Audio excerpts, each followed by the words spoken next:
people that are like, why do you pack your husband's lunch every morning? He's got 2 hands, he can do it. Why do you give him sex at least every 3 days? He's got 2 hands, he can do it. Why are you the main caregiver for y'all's kids? Why are you the main person that cleans the house? He's got 2 hands, he can do it. I know he can do it. But you know what he can also do? Is tell me that I can go get a job if we're gonna do 50-50 marriage. No, I don't want to do a 50-50 marriage. Yes, I have a degree, I could go get a job, but I don't want to. I like being the primary caregiver, and he likes being the primary provider. I don't want a 50-50 marriage. I like doing 100% my role, he does 100% his role.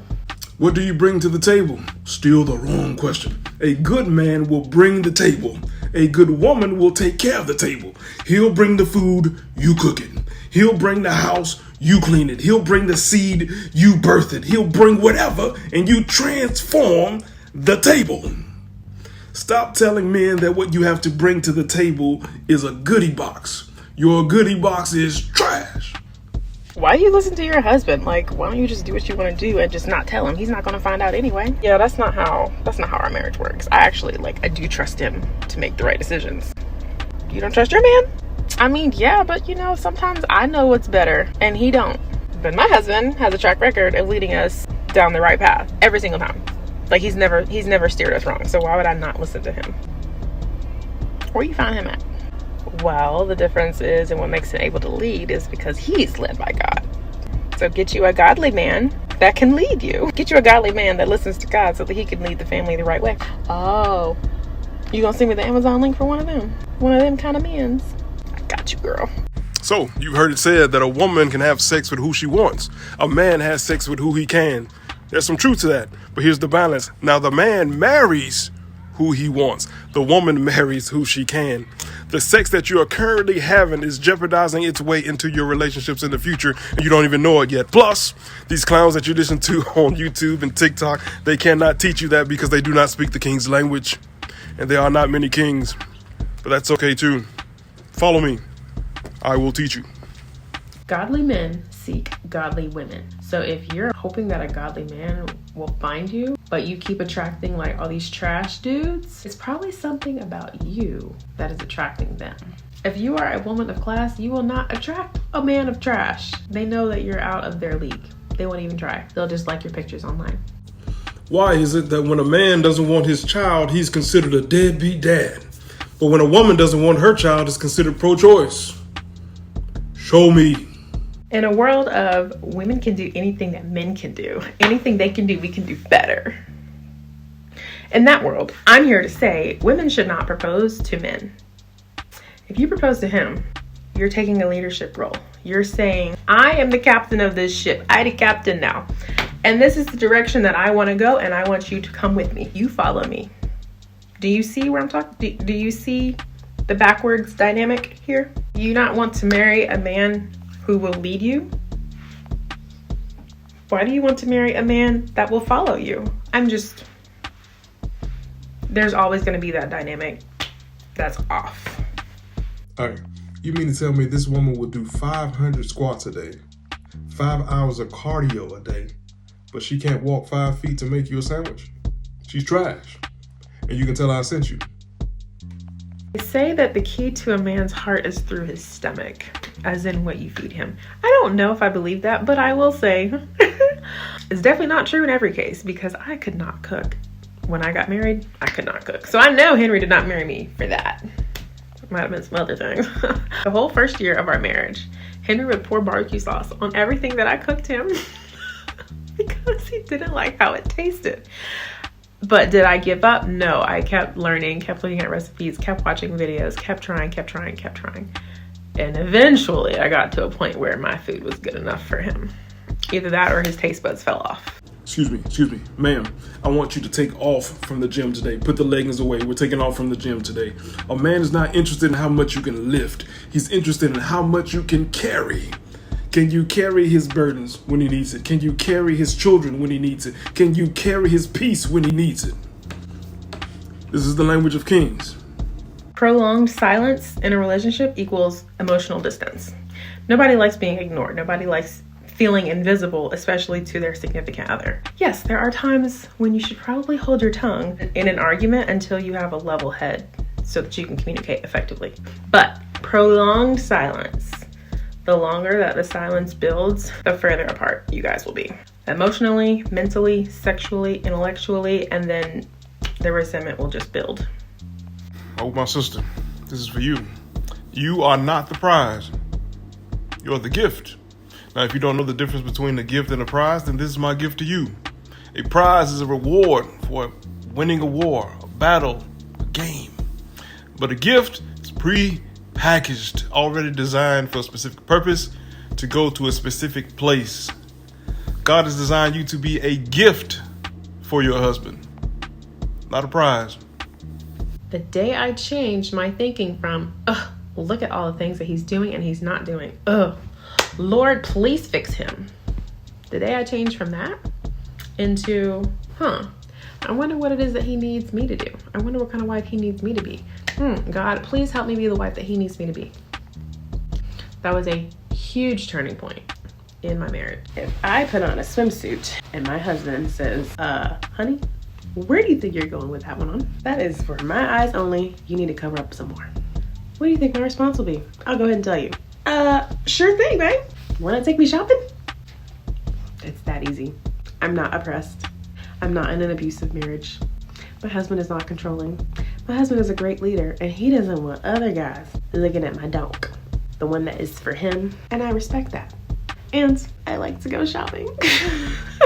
Your man should have you as a priority, right? Men make time for what's important to them. He does not have commitment issues, okay? He's been hurt. We've all been hurt. He has been committed to his cell phone for 30 years. AT&T, Verizon, Sprint, 30 years. He has been committed to the same PlayStation and the PlayStation friends for 498 years. He does not have a problem with commitment. He has a problem with commitment to you. The question I have for you is, why are you giving husband benefits to a boyfriend who won't even prioritize you? Your boyfriend is not worth it. Sorry, let me clarify. Your boyfriend is not worth your body. You should not be putting out if he's just your boyfriend. If he has not put a ring on your finger and made a covenant with God to protect and provide for you and love you forever, why are you giving him your literal most sacred part of your body? Because we all know y'all just gonna break up in a few months. You're gonna have a new boyfriend next year and rinse and repeat. And before you know it, you've put out to like 15 guys before you even got married. We're not even gonna get into like the soul tie thing. We're not even gonna go there. I'm just saying, he's not worth it. Wait until marriage. Whew. I know that's tough nowadays, right? 2023, they tell you no way in the world that you can wait until marriage before you partake of this stuff. But God says this: resist the devil and he will flee. Now here's the problem with that. The devil flees from us, but then we go chasing after the devil. Excuse me, Mr. Devil. Excuse me, Mr. Satan. Please bring me back that sin. Bring me back that peer pressure. Bring me back that trouble. Bring me back that sickness and that disease and that brokenness. I have to have it because everything around me says that I must have it. I'm encouraging you. Be strong and be courageous. God's got you. Man knows within 6 months of meeting someone if he wants to marry them. Now, that's not to say that he's going to propose within 6 months, but he knows. Like a month and a half after me and Henry met, this man, we were on a date. He grabbed me in the parking lot, pulled me close to him, grabbed my butt and said, I'm going to chase you to the ends of the world. I'm locked into you. There is nobody else for me. That's how sure he was that he wanted to wife me. Us women, we like men who know what they want. They know where they're going. We like that. If you've been with your man for 10 years and he still isn't sure what he wants, why are you with him? He's probably waiting for Mrs. Right, and you're just kind of there. How do I get my wife to be more submissive? Good question. You can only love your wife into submission. You cannot beat your wife into submission. You can't guilt trip your wife into submission. You can't just narcissistically destroy her into submission. You can only love her into that place. She will understand and she will see when you are loving her, when she's angry, when she's upset, when she's wrong. And trust me, your wife will be wrong a lot of the time. And so will you be. But you have to love her past those things. You have to lead her past those things, and she will understand submission. The guy on YouTube can't teach you that. TikTok guys can't teach you that. Only a king can teach you that. Hey, listen, these women are not just in love with the gym. They are in love with the fact that they can be half naked in a gym and get all of this attention and this desire and this lust. And everybody thinks that it's just normal. Stop waiting for the other person in the relationship to apologize first every single time. Stop waiting for them to be the one to wave the white flag first every single time. If you're in a relationship and you guys fight every now and then, and you always wait for them to make the first step in apologizing or the first step in restoring the connection, they're going to get tired of putting in 100% effort while you're sitting back and only putting 5%. Selfish. Hey, I don't know who needs to hear this, but don't let that village raise your children. That village has changed. That village is now trying to destroy your children. That village is trying to sleep with your children, trying to change your children from one. You can't change your spouse. You might influence your spouse to change, but don't bank on it. Don't marry someone because of the potential person that they could become. You should marry them because they're enough as they are, and you guys can grow together. If you're in a marriage where you are the primary person responsible for keeping the house clean, and you don't keep the house clean, but you still make time to go work out like 4 days a week and go hang out with your friends and also visit this family over here and go take this trip and volunteer over there and do all that kind of stuff, that's a problem. Don't be shocked if your significant other is not happy about it, because your actions are saying that you prioritize everything else other than what responsibilities have been placed upon you. And guess who lives at that said house? Your family. Your family has to live in that while you do everything else. David brought a rock to a sword fight. What are you saying? I'm saying that God is your weapon. Amen. Hey, I don't know who needs to hear this, but you are not bigger than the marriage. You've gotten to the point where you think that your feelings are bigger than the marriage. Your career is bigger than the marriage. Your emotions are bigger than the marriage. You say, oh, well, he only wants to be with me because of the kids. Good. The kids are part of the marriage. Fight for it. The marriage is an institution designed by God. Sex is not bigger than the marriage. Your finances are not bigger than the marriage. Your friends, your family, nothing is bigger than that marriage. If you think those things can be bigger than your marriage, don't get married. The institution of marriage has so much value, so much merit that it transcends you in the next 50 years of your life. A big piece of advice I have for married couples is to pray together every night. Even if you guys go to bed at different times, someone can still be praying over the other person while they're asleep. Even if you're mad at each other. Like when me and Henry, if we're not mad at each other, we hold hands and we pray. If we are mad at each other, it looks more like this. Like we just barely touched. But we still get it in. Sometimes it might be a silent prayer. Every day. It is important. If you're about to get married and you're thinking, should I keep my last name? I've got some insight for you. When you get married, you are leaving the protection and provision of your father and mother, and you are cleaving to your husband. You have a new purpose, you have a new leader, you have a new protector, a new provider. You may not realize it, but when you hyphenate your old name and your new name, you're saying you still belong to both. I don't know if you've ever noticed, but in the Bible, God changed people's names. It was when they started walking in their purpose. Are y'all getting where I'm going with this? Think about companies that merge. Like if T-Mobile and AT&T merged, it would not be T-Mobile AT&T. They would pick one. That would be the head. So should you take your husband's name? Yes. Is it disrespectful to your daddy or to your family to not hyphenate your name, to not include their name in your new name? No. Hey, there are 3 stages to a relationship. Number 1, hey babe, I'm going to Chick-fil-A. Do you want something? Number 2, hey babe, I'm at Chick-fil-A. What do you want? And number 3, Hey, babe, I'm on the way home. I stopped at Chick-fil-A and I got you your favorite. Ma'am, why do you keep dating the same type of dudes? Heartbreak after heartbreak, cheater after cheater, bad breakup after bad breakup. What is it about you that is attracting these kind of guys? Actually, what is it about these kind of guys that you're attracted to? Why are you not picking from a better pool of men? Why are you not vetting your men better? Matter of fact, are you vetting your men at all? Or are you just falling for every Jim and Joe that gives you attention? Talking about some, dang ma, you looking good today. You should come over to my crib tonight. Let me help you. If she is half naked on social media, she is fully naked spiritually. The Instagram model that you got a crush on is getting doo-dooed on in Dubai. You're welcome. Tell me if you've had this conversation before. Man comes home, says, "Bae, the house looks horrible. You need to do more cleaning." She says, hello, I was at work all day. Why can't you do some cleaning? He says, well, I was at work all day too. I don't have the energy to clean this house or take care of these kids. She says, well, if you want me to do that and only that, then maybe you should make it to where I don't have to go to work for somebody else and I can just stay home and take care of home and family full time. He says, how much money do you think I make? She says, well, maybe instead of worrying about how much money we're making, we should look at how much money we're spending and where we can cut down on our expenses, and that can kind of match up the income difference. Oh my goodness. This place is off the hook. My brother wants a poly relationship, huh?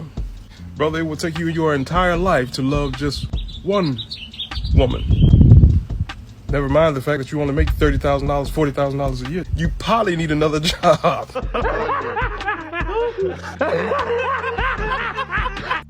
I dare you to try this in your relationship. Next time you guys get in an argument, say, you know what? You're right, and I'm sorry. And leave it at that. Don't say, I only did it because da-da-da-da. Insert excuse. Just say, I'm sorry, you're right. Leave it at that. Now, if you do this and your man faints because he has never in his life heard you say that he's right, call the paramedics. And when he wakes up from his coma, tell him again, babe, you were right. Let me tell you this, you are not independent. You are dependent because you are depending on everything. The air that you breathe, the universe that you live in, you are depending. Now, the enemy is okay with you depending on things as long as that thing is not your husband. Because the enemy knows that God has designed your husband to be provider, protection, and purpose for your entire family. The government that you live in right now will give you everything that you need. Give you housing, give you phone, give you discount, give you food, give you anything. But here's the catch. You cannot have a husband. So it's okay for you to depend on the government, depend on the school, depend on the education, depend on the money, depend on all of these things, but you cannot depend on your husband. Because when it comes to your husband, you're an independent woman and you don't need no man. Why is the enemy after your husband like that? My sister. Maybe you had an abortion when you were younger and you found forgiveness and healing. Maybe you found a way to get out of an abusive relationship. Maybe you've had multiple miscarriages before. Maybe you used to be part of the LGBT community. Whatever your story is, how you got through it, somebody needs to hear that today. Your testimony will give hope to somebody. You don't have to make a speech that's all fancied up with big words. You don't have to be qualified to just share what's on your heart. Share how you got from point A to point B. Because somebody else is in point A and they want to know how you got to point B. Just talking about your life can be a ministry. Oh, my sister, listen, you gotta stop. You have to stop today. Stop letting these men pick parts and pieces of you that they want. He wants your vagina, he'll take that for sure. He wants your money, he'll take that for sure. He'll let you take care of his kids for sure, but he doesn't want your emotions. He doesn't want time with you. He doesn't want to elevate you. He only wants the parts and pieces of you. And then when he leaves you, because he will leave you, only thing that you have to offer your new man is parts and start making room for the answers to your prayers. If you are praying for a job that brings in 100K, why are you still applying to the jobs that bring in 40K? If you are praying for a husband, why would you be sitting under a rock? Start reading the Bible and learning what it looks like to be a wife. If you are praying to grow an email list full of 100,000 subscribers, why did you just buy a software that only has the capacity of 10,000 subscribers? If you are praying to be able to adopt like 6 children in the next couple of years and you're still in a 1-bedroom apartment, start making room for those children that you're praying for. Move to a bigger house. One of the quickest ways to turn off a woman is to be short with her via text message. If we gotta pull and dig to make this conversation happen, because all you keep saying is yeah, nah, okay, cool, that's little boy energy. We like grown man energy. We like men that can lead a conversation. Don't make me lead. I don't want to lead. Put forth some energy and stop asking me to send nudes. Hey, you want to go on a date with me? No. Hey, you want to go to the movies together? No. Let's go upstairs and have sex. No. Hey, you want a foot rub? No. Hey, come watch this season of Blah Blah Blah with me, even though it's stupid. No. If this looks familiar, you're probably very disconnected from your spouse. You want to know how to build that connection back up? Start doing things together. When one person is trying to connect, stop rejecting them all the time. No, you don't have to say yes to every single thing that they want to do, but stop saying no to everything that they want to do. Okay, whenever I go to a dressing room and I'm trying on dresses, I always do the bend over test. Ladies, I know y'all know what I'm talking about. I hope you do. The bend over test, where you bend over to see if you feel a breeze. If it feels like somebody can see your lady parts, they probably can. And that dress did not pass the bend over test and you need to go find a longer one. This is in 2023, modest is hottest. Why do y'all get so triggered when you hear the word allow? When my husband makes videos saying that he will not allow his wife to do blah, blah, blah, y'all get so offended. I'm not offended, and I'm his wife, who is not allowed to do certain things. His duty is to protect me. His duty is to love me like Christ loved the church. What did Christ do for the church? He died for the church. He sacrificed for the church. He protected the church. He taught the church. He corrected the church. Listen, if my husband sees me stick my finger in a light socket, should he just let me do whatever I want to do? Or should he be like, no, I'm not going to allow you to do that? If he loved me, he would want to protect me. And I would not be offended. Only y'all would be offended.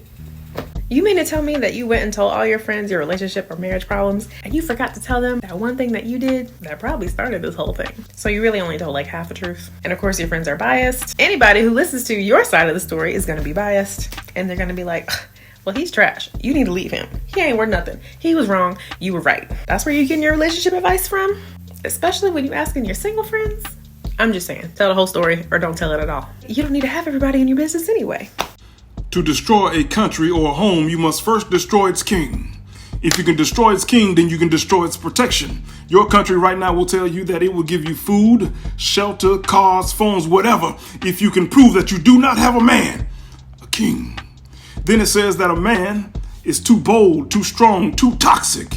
What you need to do is put on a dress and put your pronouns in your profile. This is the language of kings. Stop calling marriage a piece of paper. You don't call your paycheck a piece of paper. You value that. You don't call your business license a piece of paper. You value that.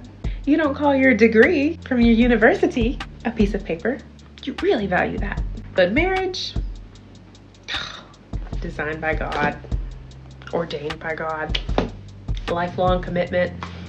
It is not good for a man to be alone, so I'll make him a helpmate. Having someone alongside you for life who's on your team, that's just dumb.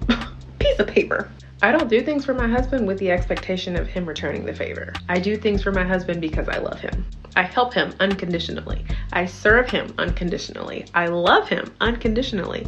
Unconditionally means it doesn't matter what he does. It doesn't matter if he's doing his role or not. I'm going to be doing my role. I'm going to be doing my part. Kind of like how God does his part, even though you ain't been doing your part. Do you get it now? Be careful what you are listening to, because what you listen to will consume you.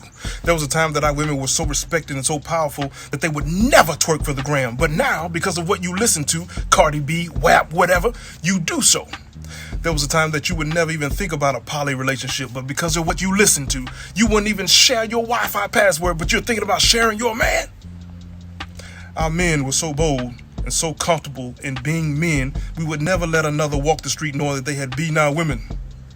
But now these men walk around, they put AirPods in their ear and they fall asleep, listen to Young Thug, wake up, put on purple lipstick and a dress. Now we wonder why the dynamics of family has changed, relationship has changed, children have changed, everything has changed because of what you have listened to.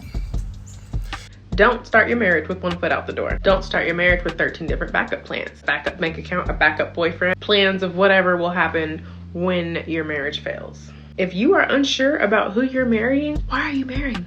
You can avoid all of this emotional stress of having 13 backup plans by getting discernment from God in the first place. How will you get discernment from God if you do not have a relationship with God? So fix that before you try to rush and marry somebody that you don't need to be marrying.